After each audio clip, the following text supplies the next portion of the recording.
For more analysis now, we're joined in the studio by Michael Daniel. He's Managing Director of Aviation Insight. Michael, welcome to the studio. First of all, looking at the flight path of this incident, let's pull up an image that we have from FlightAware earlier. And looking at this, the fact that there was a steep descent at some point, there has been some sort of reference to this in the media already.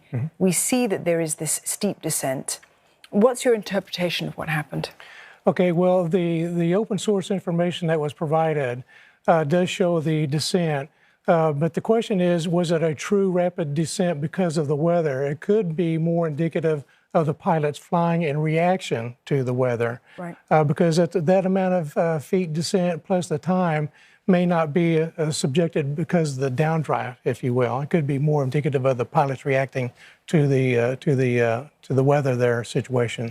So it could indicate certain actions that the pilots may have been taking as a result of that turbulence. So the severe turbulence that we're talking about, I mean, we have heard about things like clear air turbulence. If that were the case, it would be perhaps a different kind of turbulence to something produced by a storm, as an example. How severe was this turbulence? Do we know? Well, it was quite severe because of the resultant fatality and the number of injuries to the passengers. I can tell you this will be classified as an accident because the requirement is fatality and serious injuries.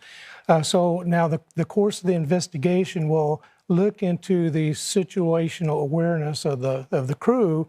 What information did they have at the time? Were they prepared for penetration of the thunderstorms? And how would they have reacted to that? I will also tell you that looking at the airline, how they react to this situation, they're following their emergency response plan, which is what they're required to do. And but again, the investigators from the investigation board will be looking at situational awareness of the crew.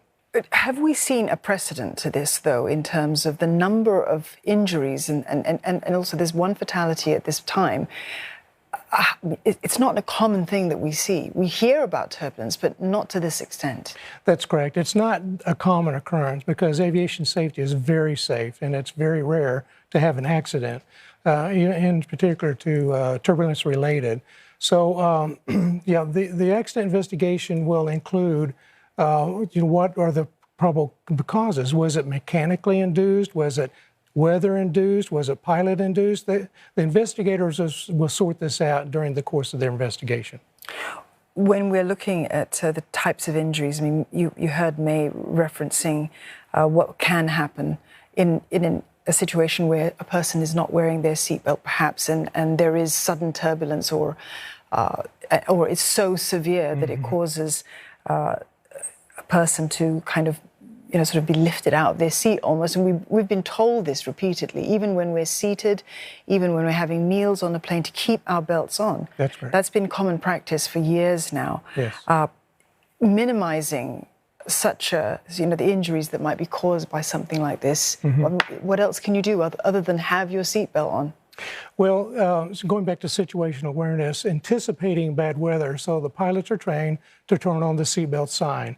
I understand that they turned it on shortly before the event actually occurred. It's interesting, though, that when you look at the meal service, most of the people standing up will be the crew members. So proportionally, they're going to be the ones most subjected to injuries. In this case, very severe injuries, because in this flight turbulence situation like this, they can be scattered about. I would also add, too, the service carts also can be going through the cabin space as well. Not just people, but the service carts, which are quite heavy. Yeah, exactly. I mean, we don't know who has been hospitalized at this point, but, it is possible that there may be flight crew members involved as well, since they would have been serving at the time. Michael, what about, what passengers can do from here? I mean, in terms of recourse that they could, how liable is the airline in a situation like this? Well, the first part of the question, what can passengers do? Be very diligent. Anytime you're in the seat, not going to the restroom, not getting up, when you're in the seat, buckle up. That's it, whether the seatbelt sign is on or not, be diligent, buckle up, because you don't know, you can't sometimes anticipate the turbulence. Going back to the other question is about what are, let's say, airlines' liability. All airlines are required, commercial airlines are required to carry insurance. And so that's when you buy a ticket, you actually get the fine print about the insurance coverage. Right.